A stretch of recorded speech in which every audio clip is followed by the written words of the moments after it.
Coucou tout le monde! Donc, bienvenue dans cette capsule informative offerte par l'équipe de J'aime ton chien. Donc, je me présente très rapidement. Je suis Maryse Chauvette, intervenante en comportement canin et propriétaire de l'entreprise. Donc, aujourd'hui, dans cette capsule-ci, on va parler de l'utilité multiple du rappel chez le chiot. Donc, numéro 1, il faut comprendre un petit peu le fonctionnement du chiot pour savoir pourquoi est-ce que je voudrais optimiser le rappel.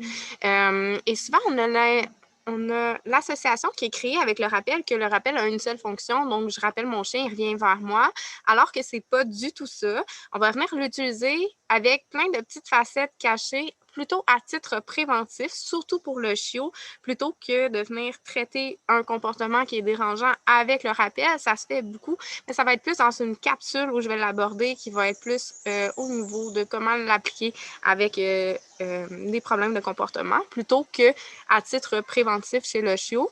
Donc, numéro 1, ce qu'il faut comprendre, c'est que votre chiot est en plein développement. OK? Et donc, comme il est en plein développement, ce qui arrive, c'est que c'est là où il va faire des expériences qui vont être négatives, qui vont être positives, et c'est ces expériences-là qui vont l'emmener à développer de futurs potentiels problèmes de comportement s'il y a eu des manques par rapport à ça, OK?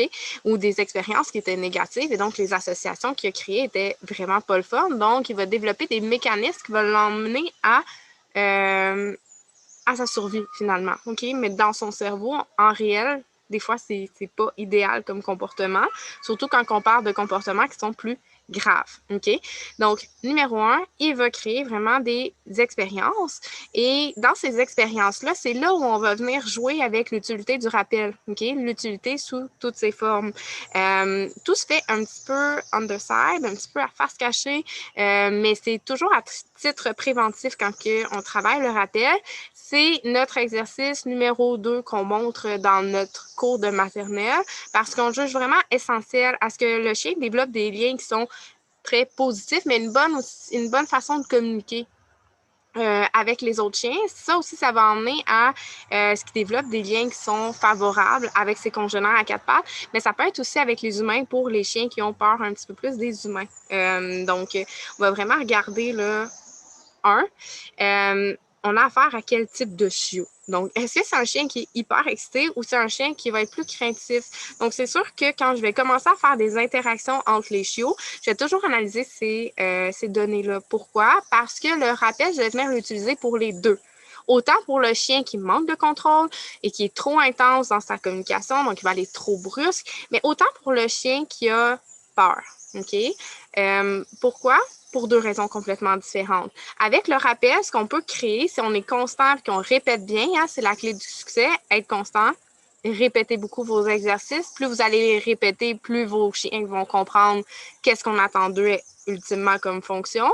Donc, avec le chien qui est vraiment trop intense, ce que je veux y apprendre, c'est de venir se réguler au niveau de son intensité. Donc, plutôt que d'arriver comme une bombe, mais je vais le rappeler à chaque fois qu'il commence à être trop excité, OK? C'est sûr qu'on a une longe pour s'assurer qu'il réussisse l'exercice, OK? Sinon, c'est trop difficile.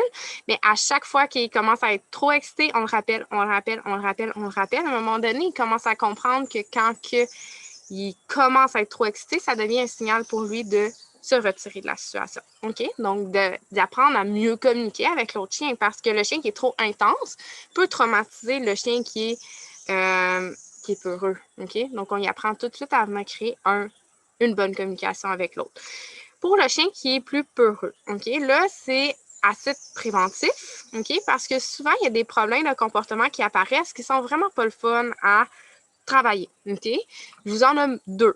Réactivité par peur, agressivité par peur. Le deuxième, il est vraiment pas le fun à travailler, mais le premier non plus, OK? C'est des comportements qui vont être très souffrants au niveau émotionnel pour l'humain parce qu'on a honte, on sait pas si on fait de la bonne façon, on veut des résultats tout de suite, alors que ça prend du temps, enlever des mauvaises associations puis recréer des bonnes associations.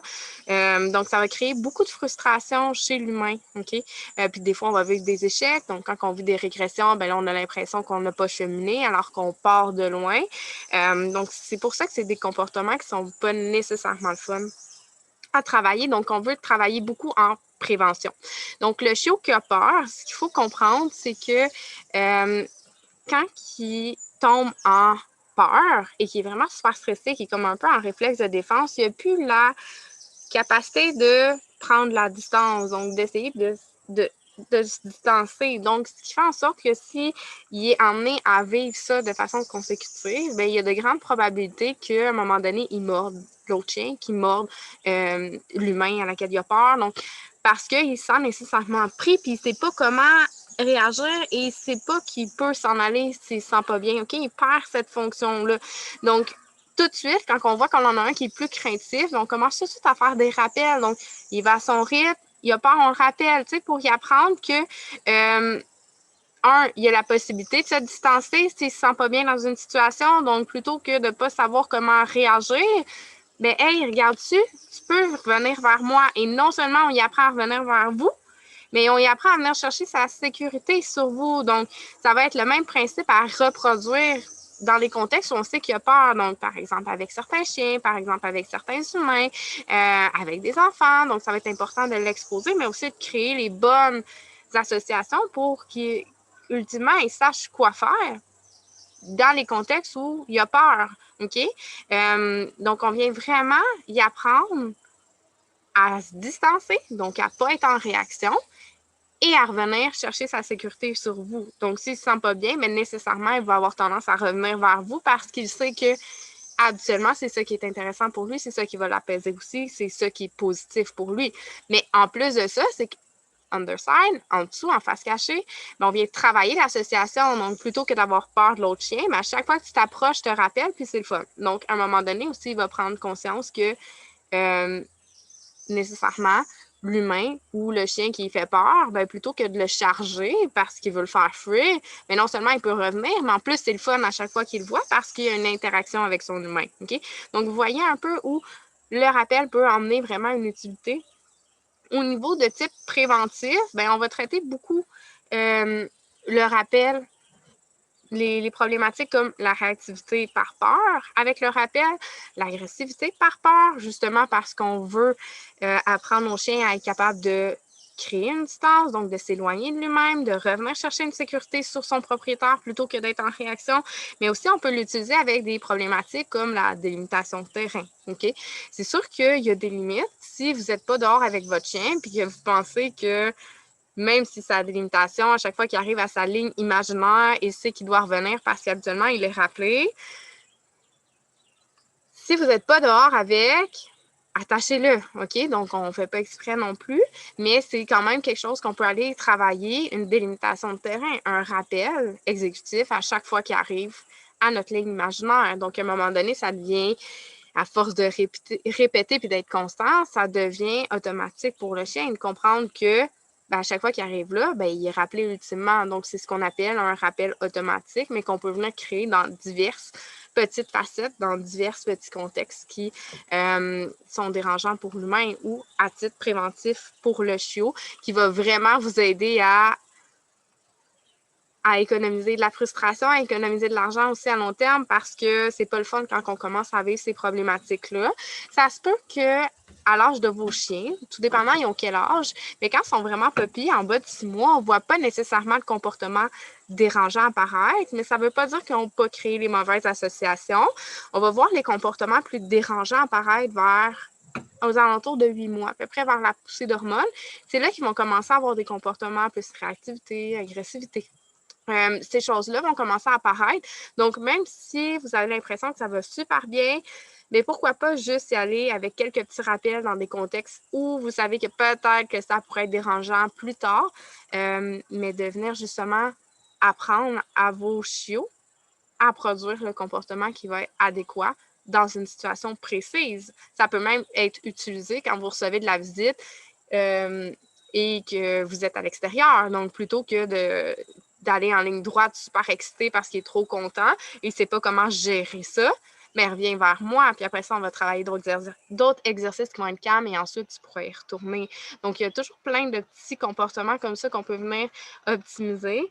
Le rappel, autant à titre préventif qu'à titre de contre-conditionnement. Donc, contre-conditionnement, ça veut dire que je prends le comportement que je juge qui est inadéquat et je vais lui montrer, donc je conditionne un nouveau comportement à associer dans le contexte que je juge, qui est plus adéquat à produire. Donc, plutôt que de tirer comme un dingue pour aller voir ma visite ou d'autres chiens parce que tu es super excité, ben reviens vers moi, on va faire des trucs calmes. Puis après ça, quand tu vas être calme, là, je te laisse y aller. OK? Donc, à long terme, ben, il va comprendre quelle est sa fonction, qu'est-ce qu'il y a à faire dans le comportement, dans le contexte précisément. Donc, c'était pas mal ça que je voulais vous dire par rapport à l'utilité du rappel pour un chiot. Donc, c'est vraiment plus à titre préventif qu'on va l'utiliser.